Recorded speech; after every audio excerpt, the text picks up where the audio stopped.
Good evening. Welcome to Ready Row USA. I'm really excited to be here with the new CEO of USRowing, Amanda Kraus. Say hi to the people, Amanda. Hi, everybody. And Jim Dietz will be talking with her about her vision for USRowing. She's just started, I believe, November 1st.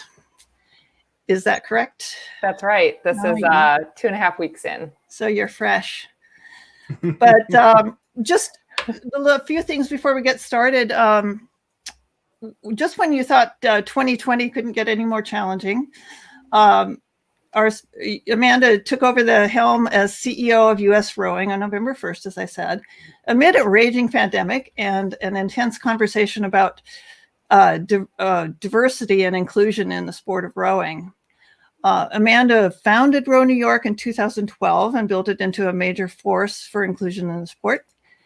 And Jim will talk with her about her hopes and dreams and plan of action for the organization. And Jim Dietz, probably needs no introduction, but in case you don't know, he's a 6-time Olympic athlete and coach. Can we roll it into 6, Jim? Yeah, that's good. 6, okay. And he just retired from UMass Amherst, where he's a varsity coach. He currently is co-founded All-American Rowing Camp with Mark Wilson, and he's currently the coach there. And I have the pleasure of having him coach me when I go down there to Florida. So Amanda is our special guest, as I said, and we will be her over the next few months. I'm sure we'll have her back on the podcast. But Jim, if you want to wait a second, at least we do have another thing to mention: station identification. Listen to the end for the hashtag. Well, I won't tell you what it is because I want you to listen to the end. But you can review us on your podcast app or YouTube, and please subscribe so that you get notification of episodes like this. You can win gadgets and gear and services by using that hashtag. So stay tuned for that.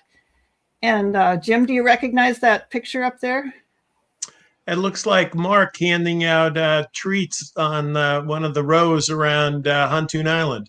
That's exactly what it was. That's a mini muffin that he is using. Yes. Mm-hmm. So I don't think we would have made it if we hadn't had Mark's mini muffin, maybe. But, okay, and our sponsors are the Rowing Retailer Directory by Rowing Chat. We appreciate their sponsorship. You can go to rowing.chat and browse around to all the retailers. We're trying to help them get rebooted after the pandemic shutdowns and so forth. So it's a great service that Rowing Chat has started. It's rowing.chat/retailer. And then Rebecca Caro of Rowing Chat is putting out her new Rowing Tales book. So she is publishing that next month, and it's on Amazon, Rowing Tales Book 2020. Okay, Jim, it's time to find out what Amanda's got in store for USRowing. Thanks, Charlotte, and thanks for the opportunity to interview Amanda here tonight. Amanda, there are 26 NGBs in the United States, National Sports Governing Bodies. You're probably one of the few CEOs that actually has participated in the sport that you're in charge of. Can you give us a little bit about how you got involved with rowing? Yeah, absolutely. And this is so much fun already being here with you, Jim. I wish we were in person. Yeah. And Charlotte, thanks for having me. I will answer that question. Also, fun fact, I was talking with someone at the USOPC this afternoon, and she said, this is actually fun because I so rarely get to talk to women CEOs because I think it's just me and Lily Lang from gymnastics. And then I don't want to get this wrong.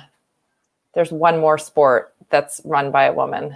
That was going to be my next point. Yeah. Yes, and I'm forgetting what it is. This is terrible. But to answer your question, I was a walk-on at UMass Amherst many years ago. I had been a runner in high school and really didn't know anything about the sport. So was just, tall and wandering through campus. And as all good rowing coaches do, they just grab the tall people and say, have you thought about rowing? So that was my beginning, and never thought that the sport would turn into being such an enormous part of my life. My career is due to this sport for many, many years. Actually, 2002, Row New York was started. And met my husband, as you know, through the sport, through you. You're responsible for that too. So, it's really shaped my life, and I feel very lucky to be in the role that I'm in now to be able to give back to it. I think US Rowing is very lucky to have somebody of your quality in there. Having the experience of having rowed yourself, having coached yourself, having started a business, in my mind, US Rowing a long time ago needed to be treated like a business, and I think bringing that aspect to the sport is really going to help us a lot. How do you perceive, you've been there since the onset of Title IX and gender equity. And, in the past 26, 27 years since the Amateur Sports Act finally kicked in, you've been a part of the sport. You've seen it grow exponentially. From our early college days to where the NCAA is today, where junior rowing is today. We go to our US Rowing Junior Championships, and it's like going to an international event today. It's absolutely incredible. So we've had this tremendous growth. How are we going to make it continue to grow? How can we become more inclusive? And these, I know, are the same things that World Rowing is looking at the same time. Yeah, it's just been an explosion for the sport, especially on the women's side, as we know. And I was lucky enough to benefit from that. And I think that that's super exciting. But you're asking good questions, right? How do we stay relevant? And especially now when we're seeing, as a result of this pandemic, rowing being cut from college programs. And it's really devastating to see any sport being cut, but especially, obviously, we're biased. To see rowing cut is really upsetting. And I hope it comes back and comes back quickly. And I think, my job right now, 2.5 weeks in, is really, I will have answers. Right now, I think I have more questions than answers in terms of, the sport and its direction. And my job now is to listen to all of our stakeholders. So that's the masters rowers, it's junior rowers, it's coaches, it's adaptive, para, national team athletes, junior national team athletes. I have all these listening tours planned just to ask that question: what can US Rowing do to make the sport better for you as a rower, for you as a coach, for you as a club? How can we be a resource? Because I think when we can show our value, then we can ask for more support from funders to members to clubs. So it'll work in both directions, right? When we can provide more value, then we can ask for more support and feed off of one another in a really good way. Yeah, I get that often all the time. Well, what does US Rowing do for us? And the fact is we don't publicize enough what we do for the membership. The rules of rowing, our judge referees, championship regattas that we run on every level, from juniors to U23 to elite to masters. Safe sport and how important that is, rowing education and certification of coaches. All of this stuff is relevant, and all of this stuff has a price tag to it. And we need to get out there and show the membership, that US Rowing is in fact working really hard on all of these avenues. And it's going to be difficult to please everybody. Oh yeah, you can't please everybody. I think you probably know that. I think I think we all know you can't please everybody, but I think it's a combination of, I think there's more we can do. And that's what I'm so eager to find out in these, listening tours with folks over the next few weeks is, getting answers to those questions. What do people want? What do they need? What do rowers and coaches and clubs need? But also we can do a better job of publicizing, like you said, the things that we are doing. Because I don't think we're making that clear yet of all the value that we are providing. We're sort of too modest on that front. And now that I'm now that I am on the inside here, I'm seeing, how incredible incredibly hard this team is working. It's unbelievable. It's a small staff, and they are just, as rowers do, just like, doing the work. So overachievers. Oh yeah. And just, people just are not logging off. I'm like, you guys just go get offline, like go eat dinner, do something else. They're working really hard. Yeah. So fundraising is going to be a big part of your thing.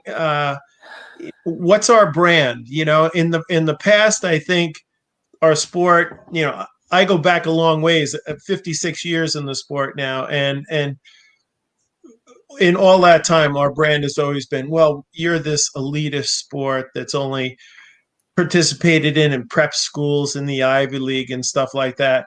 And I've seen it change tremendously, with programs like yours, with Title IX and all the club and high school programs starting all over the country. It's just amazing. But, what's our brand going to be? How can we go out and sell the sport more? Because I think our sport has so many great stories that could be told.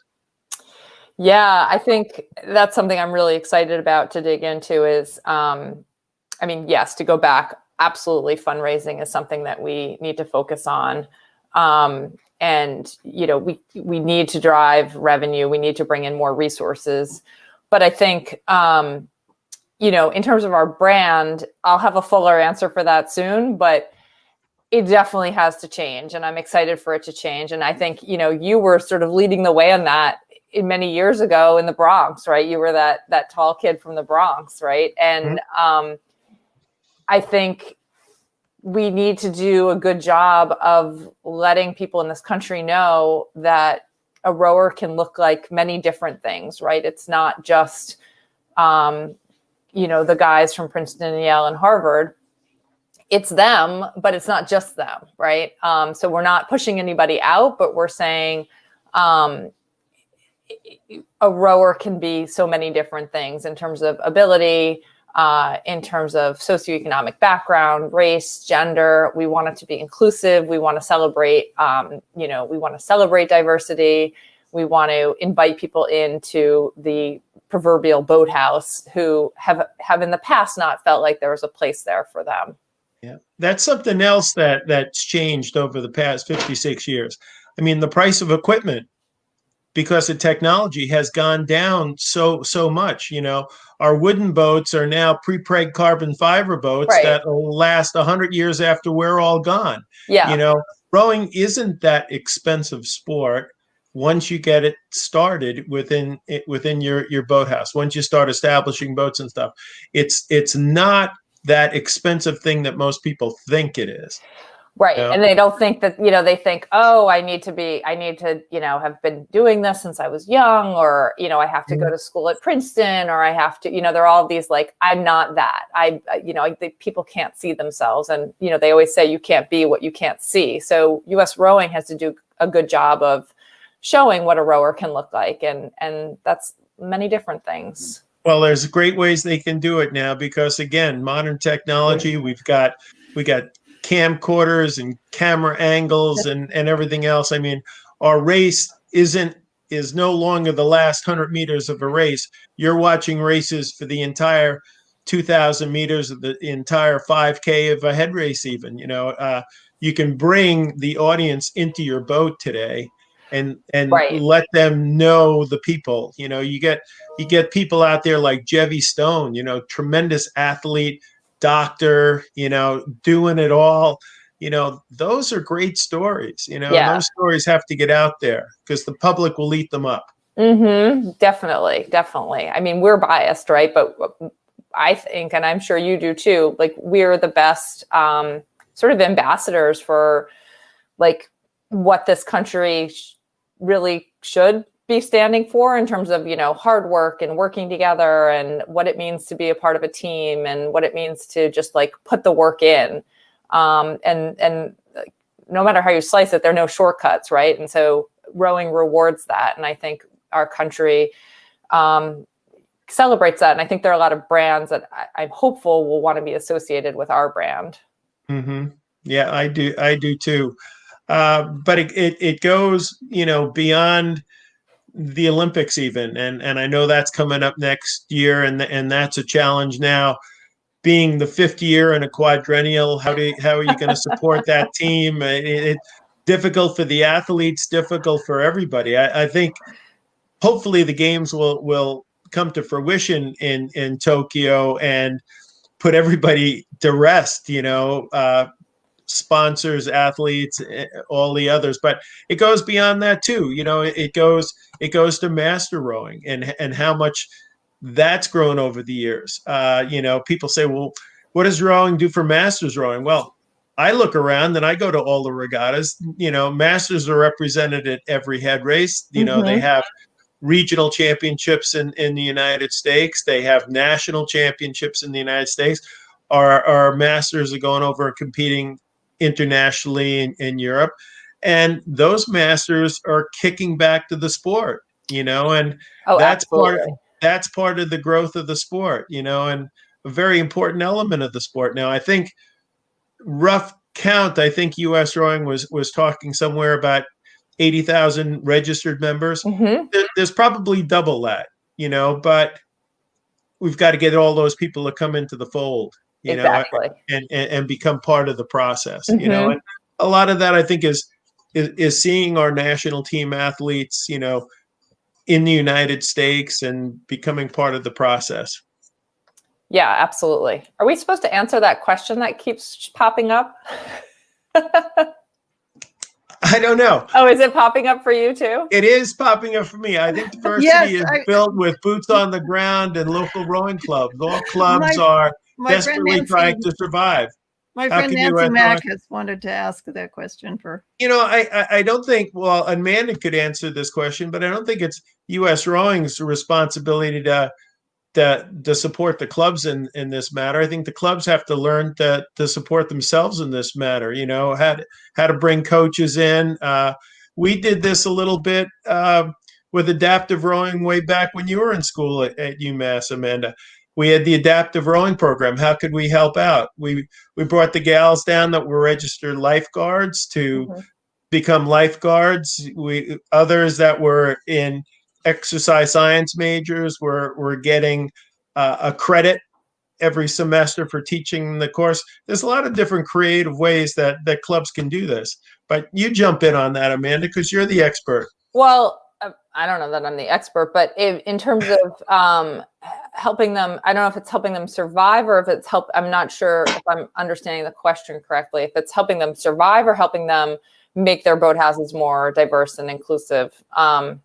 If it's, I probably have thoughts on both. I think if it's, and I actually do think that US Rowing can be helpful and will be for, I'll broach the diversity and inclusion piece first. Is one thing, we're trying to do is there's a great new committee that was created of 17 individuals who are fantastic. And we meet twice a month. It's a DEI committee of the board. And there are people from all around the country who are really working on helping me set the agenda for US Rowing moving forward on the DEI front.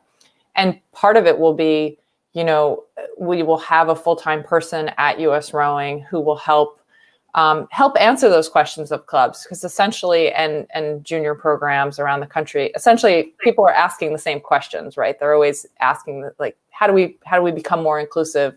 What do we do with students who aren't comfortable on the water? What do we do in terms of integrating kids from very affluent backgrounds with kids from more modest backgrounds? How do we do these things? And so we're going to be able to help answer those questions and be thought partners with clubs and coaches around the country. We're going to be able to help with showing people how to write grant proposals, how to do fundraising, how to start a fundraising committee. So help drive information and be a resource for clubs. And eventually, I would like us to get to a place where we can raise money to invest in clubs who are starting their own outreach programs. But there's little stuff we can do right now that's easy, like clubs that are serving predominantly kids from low-income backgrounds right now they can apply for 2 free spots at our convention coming up in December, for example. So there's things that we're already doing, and there's a lot more that we can do to be a resource for clubs. I think there's a lot of information sharing. I think we can, as a governing body, be the group that helps connect groups around the country, right, and host the conversations, because at the end of the day, so many people and coaches and rowers are facing the same challenges and have the same questions. So we can help be a resource in that way. Mm-hmm.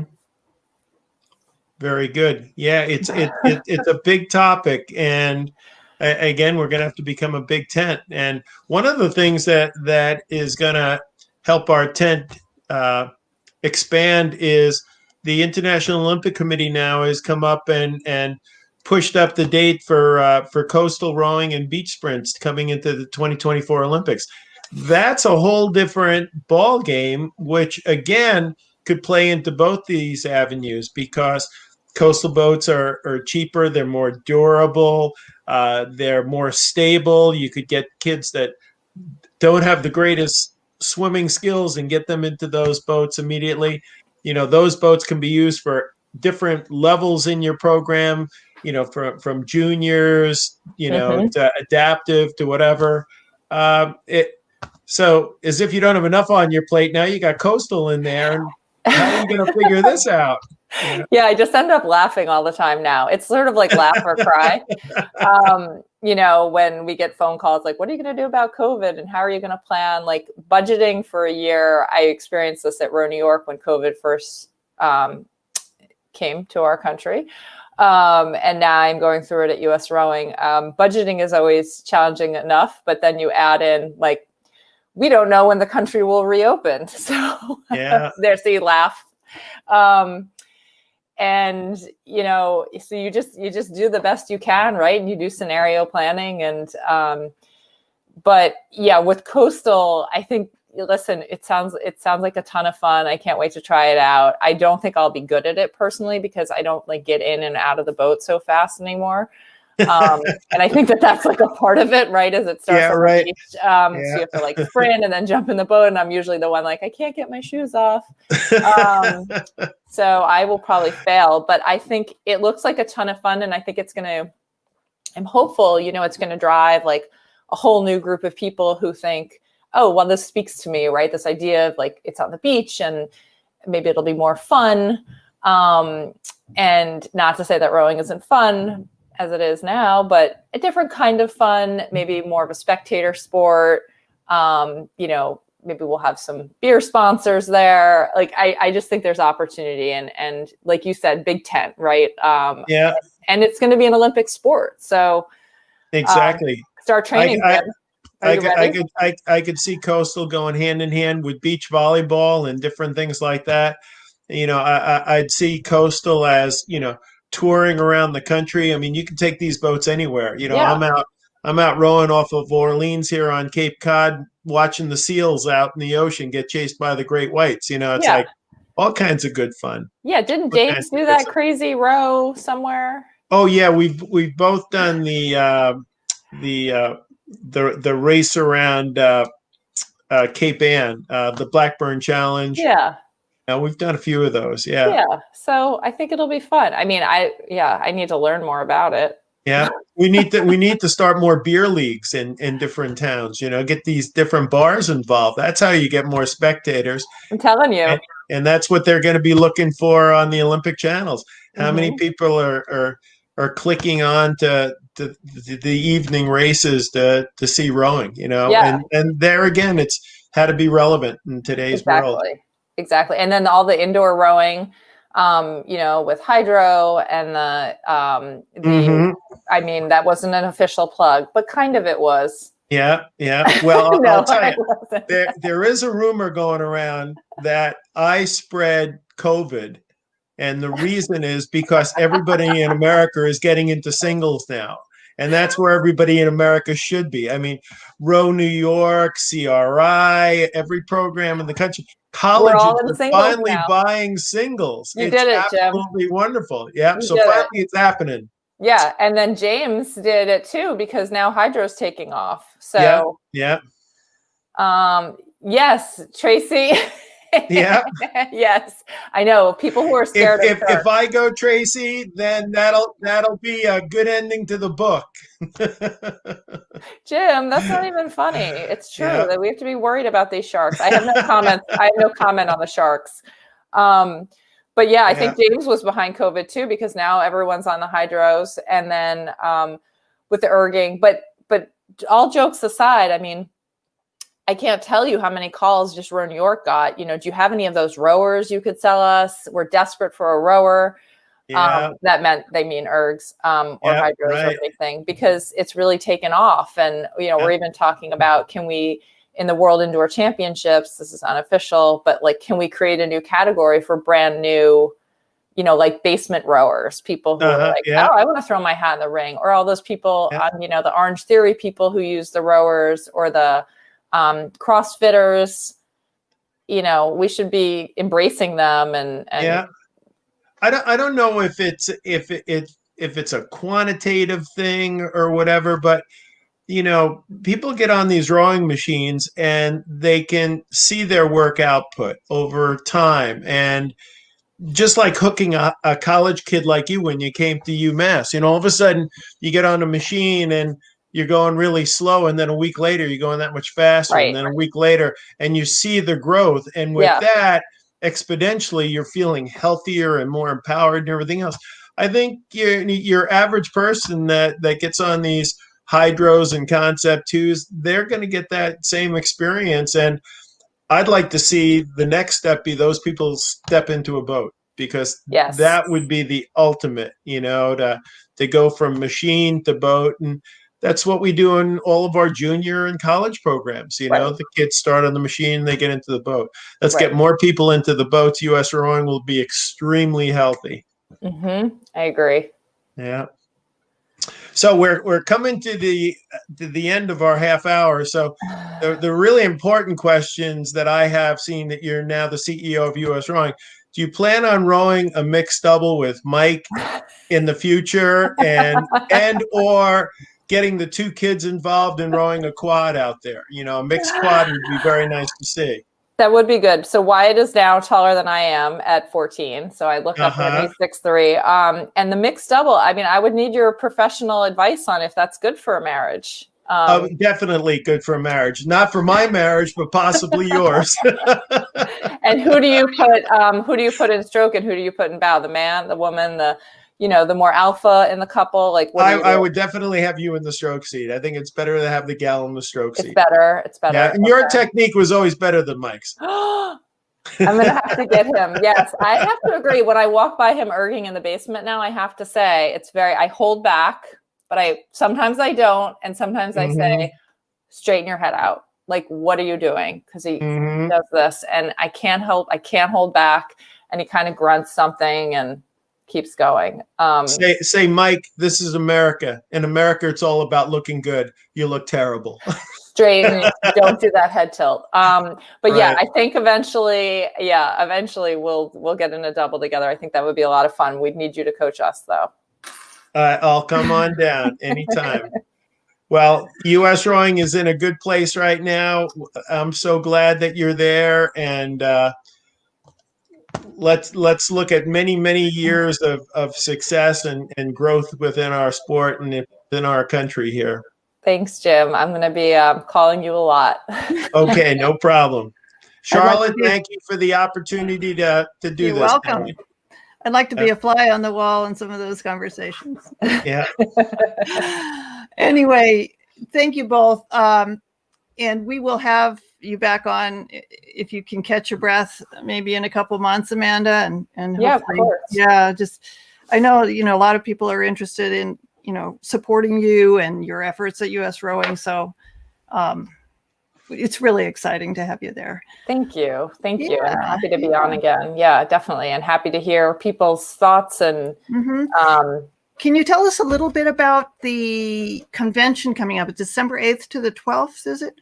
Yes. Yeah. And it is going to be, as far as virtual things go, I think it's going to be fantastic. We have a really good lineup of people from, coaching education folks, sessions on rigging and nutrition. We have a really good lineup on the DEI front too. We have Arshay Cooper leading the way. He's also hosting an incredible panel. We have Rowing in Color joining us. We have people I'm forgetting. Oh, we have a coastal happy hour. I don't know if that's what we're calling it. I don't want them to think that we're just seeing them as they're the fun beer people. That's not how I see them. This is virtual. We'll all be drinking at home. I don't know what Tracy's referring to about Mike J.T., but maybe the fun coastal people. I don't know. Could be. Yeah. Was that it? And then she smiled, and then someone's thanking you. That's Bill Donahoe, Torque. Oh, is it? Okay, good. Yeah, I was going to say Richard Butler is going to be on that panel too, right? Yes, thank you. Richard's been fantastic on the DEI committee. He's co-chairing it with Kirsten Feldman. He's going to be introducing Arshay. It's going to be, I think I'm talking about something less exciting, maybe finances in a boathouse. I don't know. Oh, that's going to be a big, that's a big topic, believe me. CRI anyway. I guess I do know about that. And I just, we have a really good lineup. I think nothing replaces being together in person in my mind. As we all know, my own kids in New York City went totally virtual about 3 hours ago, according to our mayor. So I totally appreciate, how important it is to be together in person, and we will be again. But in the meantime, I really hope people will join us. And I do hope that people doing the outreach programs and serving kids from under-resourced communities will take advantage of coming to the convention for free. So I think someone just asked what's happening with Row New York. Yeah, the Row New York. Who's taking over? Is it an interim or? Oh, no, so I'm still on the board of Row New York, but we have an incredible team there. And it's led by Rachel Citron, who's been with us since May of 2019. She was really running the day-to-day anyway.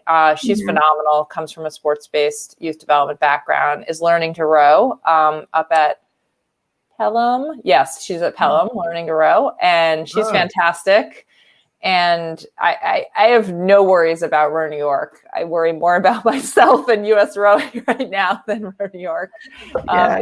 It's a real inspiration what you did there. From what I've heard. I have to say I donated something to last year, and I got the nicest letter from you. Good. It just had it was so authentic and wonderful and made me feel good. And you just got the nugget. Yeah, good. We try that. I get authentic a lot. I think that's usually I'm trying to decide if that's right. Well, listen, we would like everyone to we like to highlight clubs, and I think that's going to be our next episode is going to be club spotlight. So we're going to take 3 random clubs from around the country and just kind of bring their directors on and talk about what's going on at the club.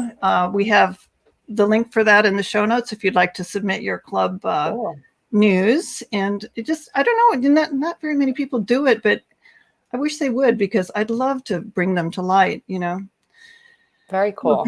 Yeah. And then of course, gadgets and gear. I love my gadgets. And so I started this little segment, and this is the $5 Concept 2 phone holder. but they go up from there. And anyway, my company is Pierce Press. I'm actually talking with some rowing people about publishing books who shall remain nameless at the present time. But we got an award for this book. It's a children's book about these 10 diverse authors that are and that just kind of mixed in with people like Thoreau and Emerson and stuff, but people that you wouldn't normally know as household names, or some of us. Upcoming episodes, we're going to have our 2-year anniversary. We're going to have a major announcement about our distribution. We're going to do, like I said, the club spotlights. We're going to do a piece on rowing apps, and maybe several segments on Tokyo Olympics previews as hopefully the vaccine will be helping turn around the pandemic by spring, but we'll see. And then gadgets and gear. But thank you all, both of you, for this great discussion. Appreciate Thanks it. for having us. Yeah. Thank you, Charlotte. Thanks, Jim. Have a good night, everybody. Yeah. Bye-bye. All Take right. care.